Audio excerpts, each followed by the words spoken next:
The parent revolution that began here in Virginia is continuing across the country, even in blue state power centers like San Francisco, where we saw headlines about school board members losing their seats after ignoring parents one too many times.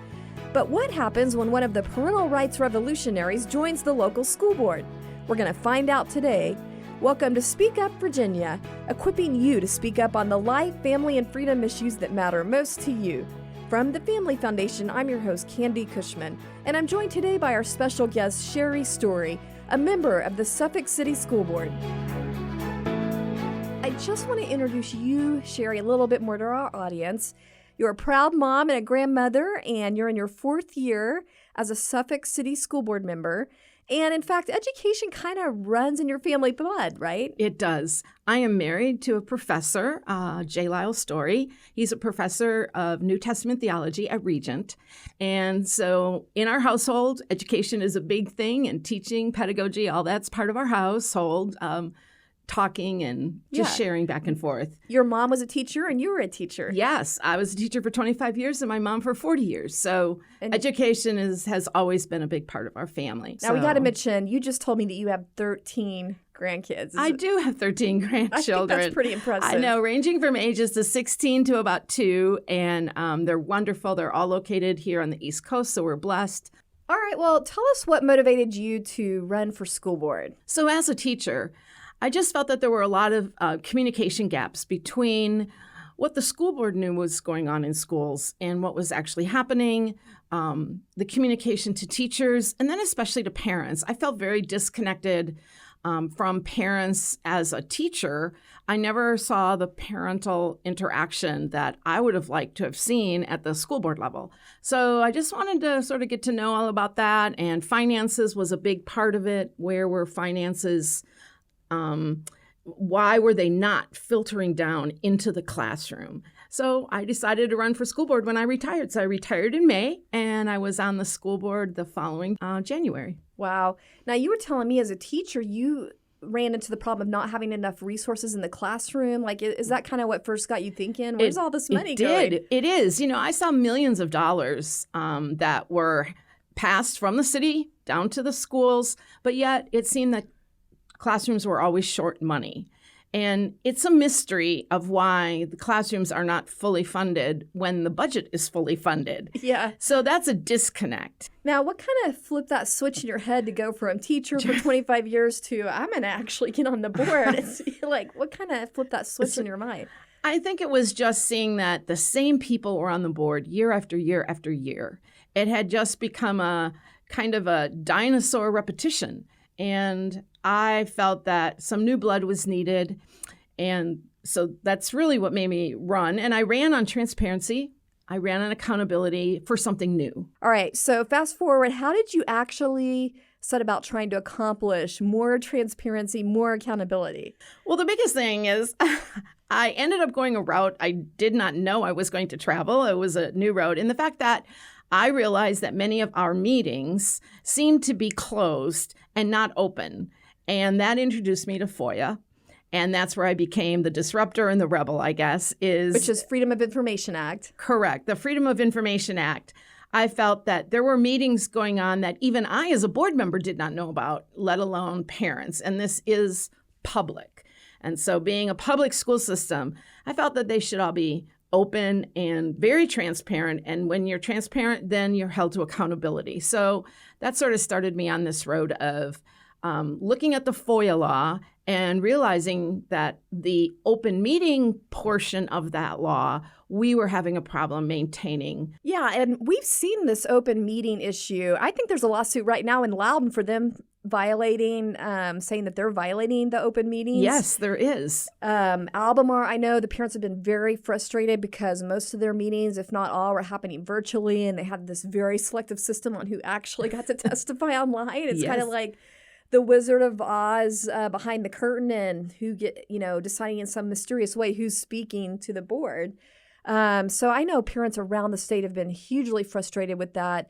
But you really took aggressive action to change that. So you were explaining you filed this Freedom of Information Act, which I found was interesting because I thought Freedom of Information Acts were primarily or only for paper records or email records. Right. But you were explaining to me you can file a Freedom of Information Act to have the meetings opened up. Yes. So the Freedom of Information Act requires all meetings to be open.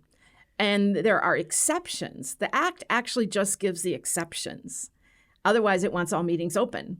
And so that's where I started. I realized that we were having some meetings that were not open and not transparent to the public. So I filed a lawsuit against my own school board.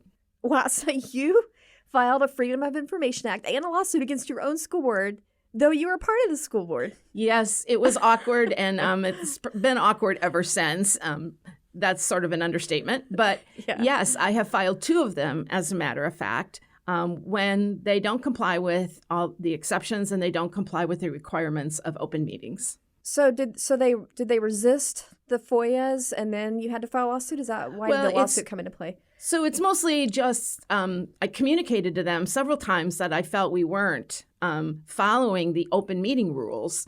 And then I got such resistance that I felt the only way that I could have them comply was to file a FOIA lawsuit. Thanks for tuning in if you're just now joining us for Speak Up Virginia, brought to you by the Family Foundation. For more information about us or the topics we're addressing, you can visit familyfoundation.org. That's familyfoundation.org. So you have had a little bit of a victory so far with the lawsuits, right? I have. I've won at the circuit court level. And then one, they decided not to follow through, but did award me my fees, which is part of a FOIA claim lawsuit. And the other one, the very first one, they decided to appeal parts of it. And on the open meeting part, I won on that one again. So does that mean they had to go back and have an open meeting, or are we still waiting for that? No, it just is more forward-looking. Yes. And so don't do this behavior again because it is a violation. And so it looks forward and tells a board or a public entity, in the future, you must comply with the regulations for an open meeting. That's awesome, Sherry. So you've made a permanent difference. Yes. Through your willingness to be bold, stir things up a little bit. Right. Wow. Now, you didn't stop there. You're also involved in a recall effort? Well, I'm not personally, but that got the parents interested because a lot of money was spent defending what really they should have been doing in the beginning. Yeah. And so in order to defend it, they've had to pay lawyer fees on their end, but then when I win and have a substantial win, then they have to pay my lawyer fees as well. Yeah. So there's been a lot of money spent and diverted from what should be going towards students and teachers and classrooms, which is why I got on. And so that is the basis of our recall that's going on in Suffolk. Well, I think the recall mention is interesting because that has been a trend really around the country. You could say starting here in Loudoun when school officials actually were bold enough to dox or shame parents through social media. I know they've recalled in Loudoun County, or they had a recall effort, and then at least one school board has resigned as part of that, and there's still ongoing efforts. But then in San Francisco, I mean, we had these parents there do a recall. This is one of the most liberal parts of the country where you just think wokeness is accepted, hands down, no resistance. But the parents got pretty fed up because these school board members, the kids weren't in school. They weren't letting them back in school. And what are they spending their time on? They're spending their time on, we're going to do this woke stuff of renaming like 40 different schools. And I think there was a school named after Abraham Lincoln that they adjusted. So these parents that you would think would be used to that kind of stuff said, that's enough. You need to prioritize our kids.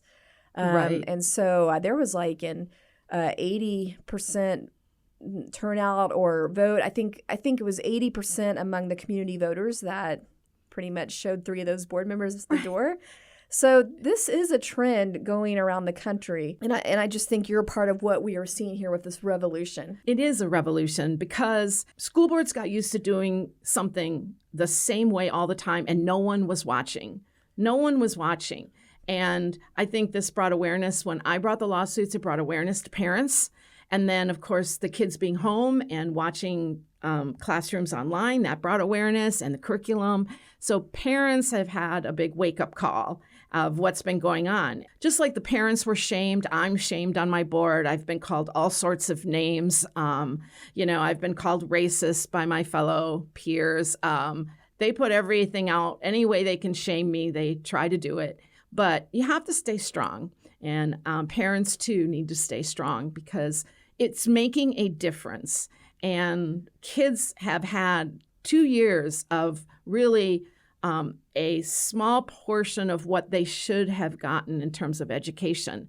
And so they are behind, and we need active parental involvement to make sure that's that accountability factor, to make sure that schools are teaching the basics, the core classes and the basics well, especially in elementary education. And that's where we can't have the woke coming in. That's where we can't have social emotional learning classes that end up taking up, an hour and a half of the day, because then you don't get to those core classes. And that's part of the sidetrackedness that woke brought in. Yeah, well said. I think I made up that word, sidetrackedness. I like it. Okay. All right. Well, let's kind of wrap up here with some advice that you could give parents for how to engage, because you have a really unique perspective as a board member and also, having been in the state capitol speaking for parents. Right. Just how can parents make a difference with their school board? I think parents can be most effective by coming to school board meetings.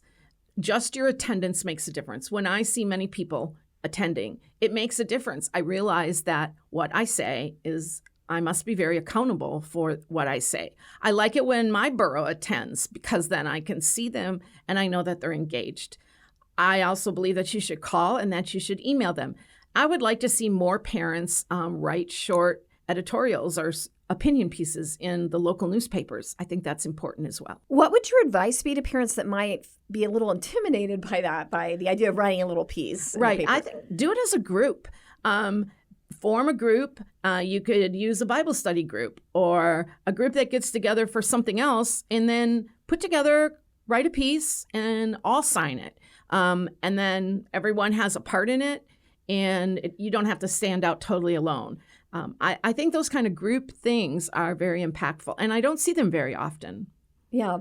So when they do happen, they make a huge difference on the school board members because they're so rare. Right. So rare. You get a letter that's got 20 signatures on it. That some effort has gone into that and it makes a difference. Yeah. All right. I know you said you have a new mission in life now after all these experiences, and that's that you really want to be involved in training people that could run for school board. I would like to see more training for people that are running for school board, especially with conservative values. That is missing. And I think the Family Foundation could play a very unique role in helping candidates prepare to be a school board member. And I would love to be involved in that kind of work.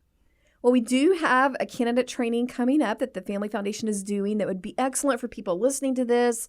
If you're interested in being a candidate or you know someone who is, and it's not just for school board candidates, it's for any kind of candidate, state candidate office that you'd be interested in running for.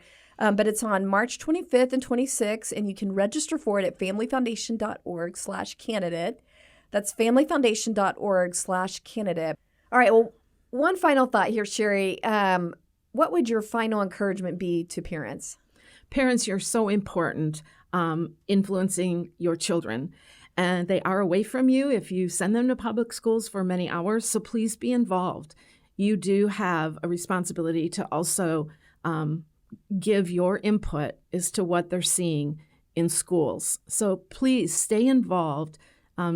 Be aware of homework, curriculum. Be aware of what your child is seeing because they spend those hours away from you. And so know that you have this really unique ability to engage and stay local in your public school system. Do it. It's really important. Just do it. Just do it. Thanks for joining us for this week's Speak Up Virginia, brought to you by the Family Foundation. Visit us at familyfoundation.org. That's familyfoundation.org. See you next time. And don't forget, we are stronger when we speak together.